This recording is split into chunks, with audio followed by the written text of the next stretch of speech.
హైదరాబాద్లో రేపటి మహా నిమజ్జనం కోసం భారీ ఏర్పాట్లు చేశారు. భద్రత నిమిత్తం దాదాపు 35,000 మంది పోలీసులు మోహరిస్తున్నట్లు కమిషనర్ మహేందర్ రెడ్డి తెలిపారు. సాగర్ చుట్టూ సీసీ కెమెరాలు ఏర్పాటు చేశారు. అలాగే శోభయాత్ర జరిగే రూట్లోనూ ప్రత్యేక నిఘా ఏర్పాటు చేశారు.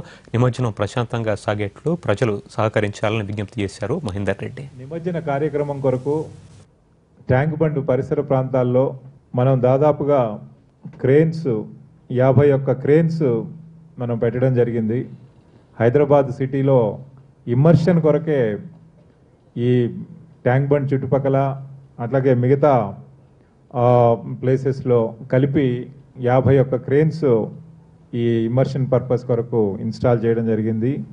దీనితో పాటుగా ఇంకొక 90 క్రేన్స్ మొత్తం ఏరియాస్లో ఈ ఐడల్స్ని మనము వెహికల్స్లోకి లిఫ్ట్ చేయడానికి, సకాలంలో వాటిని ట్రాన్స్పోర్ట్ చేయడానికి కావాల్సిన వసతిని క్రియేట్ చేయడానికి కూడా ఒక 90 క్రేన్స్ దాకా వినియోగించడం జరుగుతున్నది. రేపు నిమజ్జన కార్యక్రమంలో ఉదయం 5 గంటల నుండే ఈ క్రేన్స్ అనేది ఆపరేషన్లో ఉంటాయి 100%. అక్కడ విధుల్లో ఉన్నటువంటి సిబ్బంది ఉంటారు. అట్లాగే పోలీస్ శాఖ, మిగతా గవర్నమెంట్ డిపార్ట్మెంట్స్ అన్ని శాఖల వారు కూడా డ్యూటీలో ఉంటారు.